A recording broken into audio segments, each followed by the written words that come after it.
The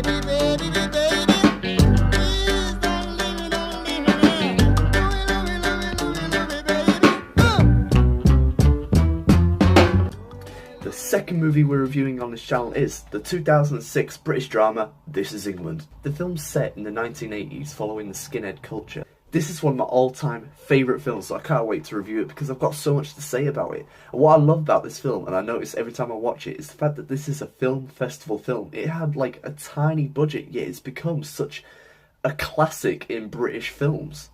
Your first time watching this film, you'll probably recognise a lot of the actors because this is what jump-started a lot of their careers. Most notably, Jack O'Connell.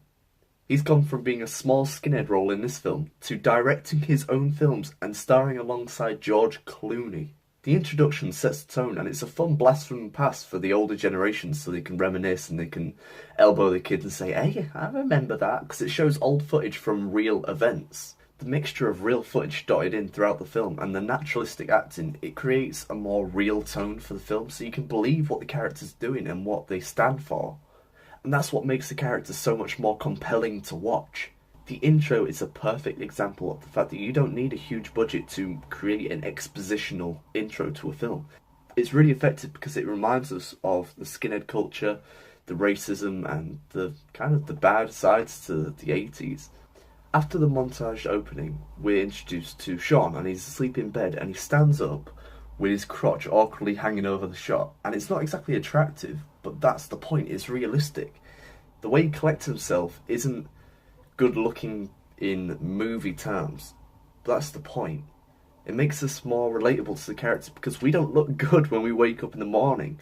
So it makes us believe the characters more. And with the first few scenes, we learn that Sean's feeling kind of down on his luck. He's feeling bad that he's lost his dad and the bullies are picking on him. He's just not feeling good in life. And then we're introduced to Woody, who kind of comes and saves the day. Alright, mate. What? Hey, up. What's the matter? Nothing. What's with face ache? You look upset. What's to do? Nothing. It's all people picking on me, taking the mick out of me. Oh, mate, you're breaking me heart. Come and sit down for 5 minutes. Why? Look. He is my favourite character of the film and all 3 series that came out after this. He's so incredibly likeable and genuine. His looks create a thug-like impression, but he just doesn't want beef with anyone. He is the kind of guy you want in your friend group. He goes out of his way to shut his friends up and make a randomer feel better. He creates such a nice, happy, safe kind of tone to the scene. One of the very few issues I have with this film is Gadget's character. He's a little bit annoying and the actor seems kind of inexperienced, which is acceptable in terms of who he's up against. The rest of the cast are outstanding, so it'd be really easy for him to look inexperienced. He's a very likeable character, it's just his acting ability isn't nearly as strong as everyone else's. I'm going to say now, the acting in this film is incredible. It is truly amazing. It is so naturalistic and believable. All the characters, I can imagine meeting them in real life. But the one that I want to talk about first is young Sean, the protagonist. He's so young, but everything he does and he says, I believe. I don't look at him and see an actor, I see a character. And for such a young age, that's amazing. After the group has befriended Sean, they want to take him out to cheer him up, so they go out and they trash this empty house, which is such a fun, entertaining scene, and it's a really good tone, considering the darker second half to the film. I love that this film just takes you through a whole array of motions. It's not all dark and it's not all silly, it's that perfect mix. There's a scene with Sean and the character Smell, and there's a pretty significant age difference between them. This is near enough the only thing I hate about this film. There's a scene where they go out to the shed and they tongue for like a good 2-minute scene. This made me, and I hope anyone else that watched this, incredibly uncomfortable. I hate this scene because just look at them. No, no, no, no, no, no, no, no, no, no. Combo's contrived entrance is actually really scary, especially when you see his giant machete being waved around people's faces by this mustached bulldog. It's so intense, especially because it's essentially out of nowhere, it's completely by surprise. But what we get out of it is we get to meet Stephen Graham, who's one of my favourite actors of all time, playing Combo. He's one of my favourite actors simply because of his role in this film. It's phenomenal. Combo has the ability to change the whole tone and atmosphere of the scene with just a simple change of look in his eye. We as an audience, we hold our breath. The strangest part is he hasn't even snapped at anyone at this point in the film, but the way he portrays the character, you can feel an immense sense of unpredictability behind him, which makes him scary but intriguing to watch all at the same time. Combo seems to see what other people can't. He sees the pain that Sean has for his dad and generally for life, because it's the same pain that Combo has. So he wants to tutor Sean into being the man that he is, which is unfortunately an extremist, right-wing, violent, racist skinhead, which is why things become more ugly for Sean's character. After the meeting with the nationalists is this scene in the car. This is where we first see his animalistic qualities and his instantaneous snap from being collected to physically uncontrollably mad. This hidden rage is what makes the character terrifying. You fucking can't get out, you little fucking shitbag. You don't you fucking ever undermine me again in front of my fucking troops. Do you understand me? Do you understand me? Eh? Yeah? Now fuck off back to Woody, you little fucking queer. A lot of people see Combo as the villain or the bad guy of the film, but that's just not it. It's more complex than that. There's so many more layers to the character, and those that have seen the series will understand this. The more you watch the film, the more you understand. There's more going on in his head than just hate.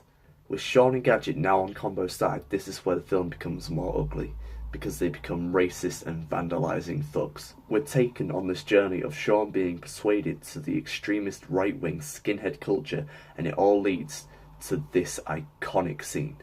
Get me 100 fags, 2 bottles of wine, a bottle of whiskey and 10 cans of lager now. You know what you're gonna have? Nothing. What? You know you're not supposed to be in there. Go out, ban. Just fucking get him, you packy bastard. What did you say? Get them, you filthy, packy bastard. This is terrifying but mesmerising all at the same time, to see this cheeky but likeable character of Sean, now a racist, disgusting thug. For many, this scene's too hard to watch anyway, but when Combo gets involved, this is terrifying. It really shows the gut-wrenching reality of what people are capable of. Whiskey and the ciggies. Packy? Yeah, packy. Picking on a kid, mate? Fucking hell. Picking on a fucking kid, was ya? Eh? Take what you want to go, okay? Shut up! I'm talking. I'm your fucking size. Fuck with me. Go where you want, just go now, alright? Don't you fucking dare backchat me, because I will slay you now where you fucking stand, you fucking packy cunts. There's a scene where Combo speaks to Lol in the car, and we discover a little bit about their history. Combo brings down his defensive walls for once, and he bears all to Lol, only for her to destroy him. I mean, that was the best night of my life. It's the worst night of my life. Right? I mean, it was beautiful. No, I was 16. She wants nothing to do with Combo, and she shuts him down. He wants to stay strong, but we see he's still human, and this rejection is dangerous for a character like this.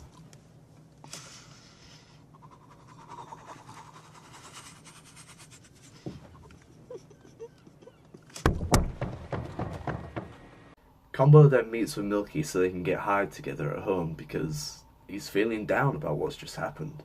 I really want to show you this short clip because this, to me, is the definition of acting in the subtleties. Here Combo asks about Milky and his family, and upon learning Milky has the life that he didn't, Combo shows this immense and powerful pain behind his defensive persona. You can see the hidden emotions seeping out, and you can discover that this character has so much going on in his head. The main climax of the film is Combo's worked himself into a jealousy rage over what Milky has and he didn't. This results in Combo beating Milky animalistically to the brink of death. This is actually really hard to watch, and it's hard hitting to the gut when you watch it. My mum had to leave during the scene because it was just too intense for her, and I think a lot of people would agree. But I think this scene's important because it shows what life was like. Realistically. No barriers. Combo has all of this pain inside of him from his harsh upbringing that he just doesn't know what to do with his anger. He didn't want to beat Milky, but it just happened because he got overrun by his own emotions. He has so little control of it that he even smashed a bottle over his friend's face immediately and started beating the hell out of him on the sofa. He has all of this built-up anger, he doesn't know where to direct it or where to focus it. That's what makes him such an interesting character to me, because he's not just a villain that does bad because he has to do bad. He's a complex character with layers. That's why I love this film. All the characters are real and there's motivations behind why they do the things that they do.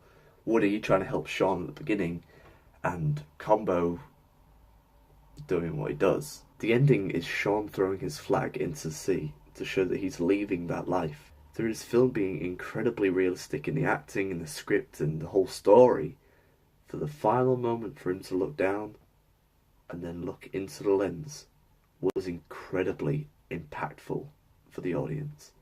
That final shot, that final second of the film gives me goosebumps. This film just blows me away. Sean is unbelievable for his age. Stephen Graham, who plays Combo, couldn't have been done by anyone else any better. This film deserved the 3 series that came out afterwards, and they're incredible by themselves as well. So if you haven't watched them, then definitely give them a go. I know this film isn't new at all, but it's a classic, and I do love this film, so I wanted to talk about it. That's what this channel's going to be. I'm going to talk about films that I love, new films, and controversial films. I know I've done things slightly differently with the drawings and things like that, but if you like that, then comment and I'll keep doing them, because I like doing it, and I like being able to talk over that. So if you like this review, then like, subscribe. I plan to do hundreds more, but bear with me because these reviews take a lot of time. I need to watch the film a couple of times, make notes, record it, and then edit it. And really, that's a lot of work, but I love doing it, so I'll keep doing it. I'm probably going to do about 1 video a week. If you have any suggestions on films I should review, then please comment them below. But hopefully, I'll see you on the next one.